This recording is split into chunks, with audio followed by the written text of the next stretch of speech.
Last time husband கடைக்கு போயிருந்தப்போ அங்கே ஒரு வண்டியில் இந்த மாதிரி திருநெல்வேலி அல்வா சிப்ஸ் அதெல்லாம் விற்றுருந்துருக்காங்க. ஸோ அதை அவர் வாங்கிட்டு வந்தார்.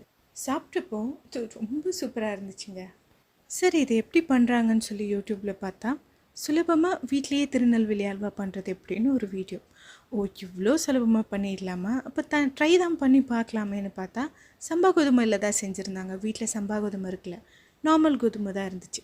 சரி ஃபஸ்ட் டைம் தான் செய்கிறோம், எல்லாம் ப்ராப்பராக செய்யணும்னு என்ன இருக்குது, ட்ரை பண்ணி பார்க்கலாம், நல்லா வந்தால் தேவையான பொருளை வாங்கிக்கலான்னு வீட்டில் இருந்த கோதுமையை ஊற வச்சுட்டேன். இதுக்கப்புறம் தாங்க ட்விஸ்டே இருக்குது. சுலபமாக செய்யலான்னு சொல்லாங்க பார்த்தீங்களா, சுத்த போய் அதை செய்ய ஆரம்பிக்கும் போது தான் அதில் எவ்வளோ பெரிய ப்ராசஸ் இருக்குதுன்னு தெரியுது.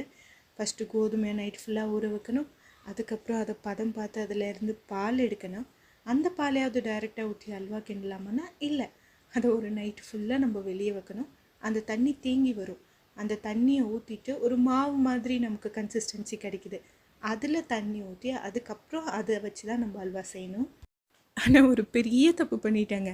சின்ன கடாயை வச்சுட்டு நிறைய பால் ஊற்றிட்டேன், கிண்டுறதுக்கே இடம் இல்லை, அவ்வளோ அல்வா வந்துடும் போல் இருக்குது. அதுக்கப்புறம் கேமராவை பாஸ் பண்ணிவிட்டு எந்த அளவுக்கு கிண்ட முடியுமோ அதை மட்டும் வச்சுட்டு மீதி எடுத்துட்டேன். லாஸ்ட்டாக நெய் போட்டு கிண்டும் போது நம்பவே முடியலைங்க, பயங்கர ஸ்மெல்லு.